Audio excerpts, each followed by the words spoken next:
Hola amigos de Sportstream, bienvenidos a los titulares del día de hoy.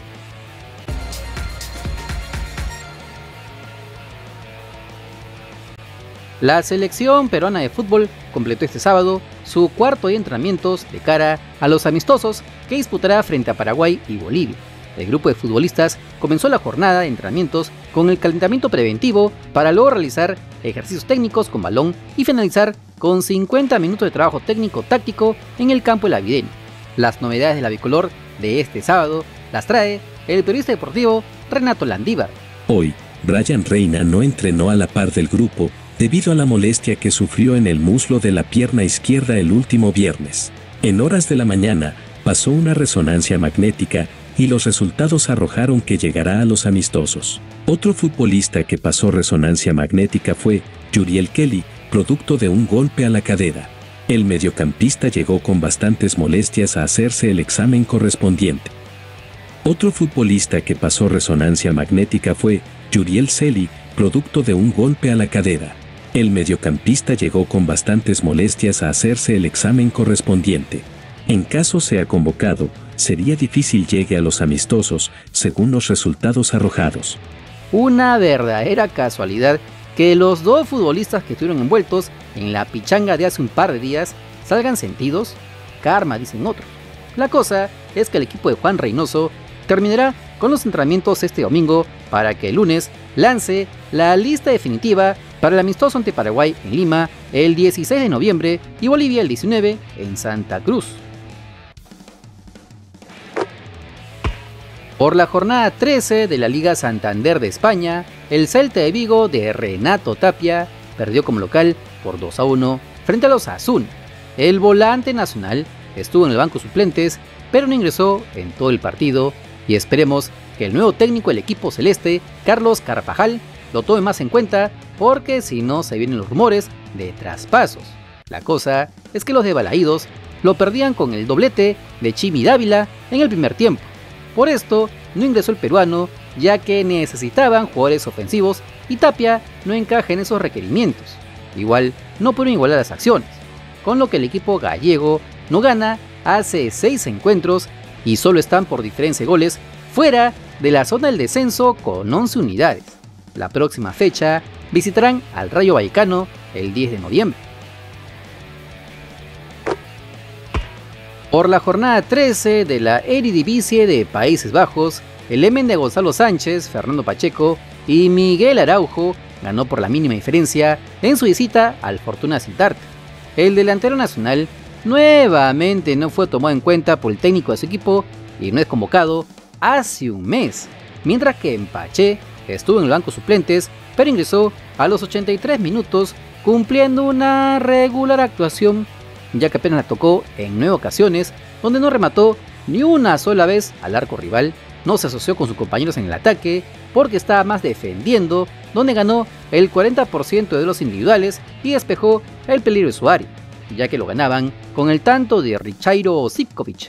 Por otro lado, el defensa nacional fue titular, jugó todo el partido, cumpliendo una buena actuación, siendo fundamental para que cierren el partido con sus despejes, intercepciones, disparos bloqueados y ganando en más de la mitad de duelos individuales.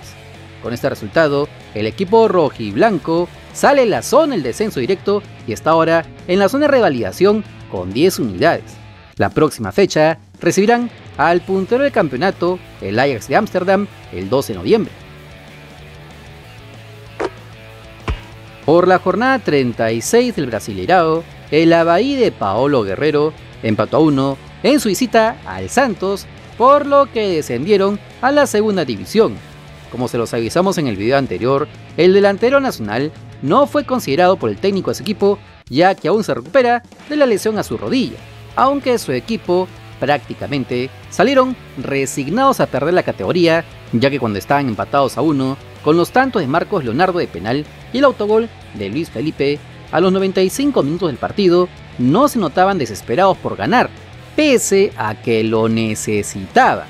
Simplemente ya estaban pensando en la siguiente temporada.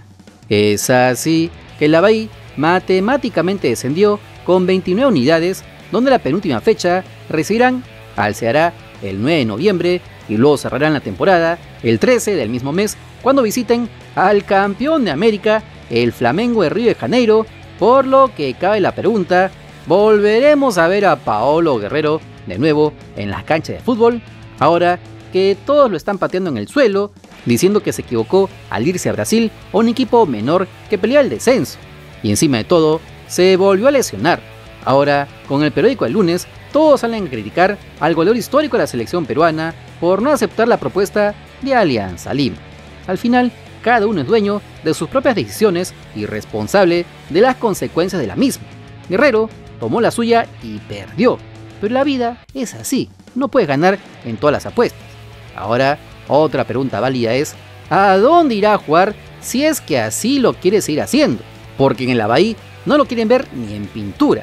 Allí creen que fue un fracaso su contratación, ya que no aportó con ningún gol o asistencia. Además, cuando estuvo en la cancha, no se le vio nada bien, dejando una imagen opaca como para querer seguir jugando en una liga de alto nivel. ¿Le tocará regresar al Perú? Porque lo de Alianza Lima ya pasó hace tiempo y desde la dirigencia del club aliancista ya dijeron que no han vuelto a contactarse con el atacante peruano. Y ni qué hablar de sus fanáticos, que luego del desprecio que les hizo, le han puesto la cruz. No lo quieren tampoco en el equipo el próximo año. Lo querrá algún otro club de la Liga 1, en el caso se baje su sueldo de $30.000 que cobraba en el León de la Isla. Son interrogantes que de seguro muy pronto tendremos respuesta del propio Paolo Guerrero. Y hablando de Alianza Lima, como se recuerda, el equipo íntimo sigue entrenando pensando en las finales nacionales de la siguiente semana. En esa línea están a la expectativa de que su goleador Hernán Barcos se recupere al 100%. En los últimos entrenamientos estuvo trabajando con sus compañeros, pero aún con trabajos diferenciados. El Pirata espera llegar a los playoffs el 9 y el 12 de noviembre. Así lo mencionó el propio futbolista en redes sociales. Sin embargo, esta no sería la única buena noticia para el pueblo blanquiazul, sino además que el técnico del equipo victoriano para el próximo año ya estaría definido. La información la trae el periodista deportivo José Varela. Guillermo Salas será el director técnico de Alianza Lima el 2023. Como se recuerda, con el Chicho Salas al mando, el equipo aliancista metió un rush de 8 victorias en los últimos 9 partidos, donde solo perdieron por 3-2 frente a la Universidad César Vallejo en Trujillo, viniendo desde atrás y llevándose no solo el torneo clausura, sino que también accedieron directamente a las finales nacionales. Por lo que los hinchas blanquiazules pedían a gritos que se mantenga Guillermo Salas para el 2023, ya que había amagado con irse el equipo en caso contraten a otro entrenador extranjero. Al final parece que se le cumplieron sus deseos. Faltará esperar la oficialización del caso y esperemos que esta decisión no cambie con lo que ocurra en las finales de la Liga 1, ya que el Chicho no parece estar muy de acuerdo con que le impongan en el equipo a viejas glorias de pasado blanquiazul, como el caso de Paolo Hurtado, al cual borró totalmente, o el mismo Jefferson Farfán, que lo puso solo cuando los partidos estaban liquidados, lo querían en Estados Unidos en el Garbage Time. Y esto como que no le cuadra mucho al fondo blanquiazul, que también mira el lado comercial. La cosa es que el club victoriano tiene toda la presión del mundo para sacarse encima el peso de 29 partidos sin ganar en la Copa Libertadores del 2023. No te olvides que si quieres estar enterado de las últimas novedades de nuestro balompié, solo suscríbete al canal porque somos el canal del fútbol peruano. Si te gustó el video, dale like, comparte, suscríbete con la campanita. Nos vemos en el siguiente video. ¡Chao!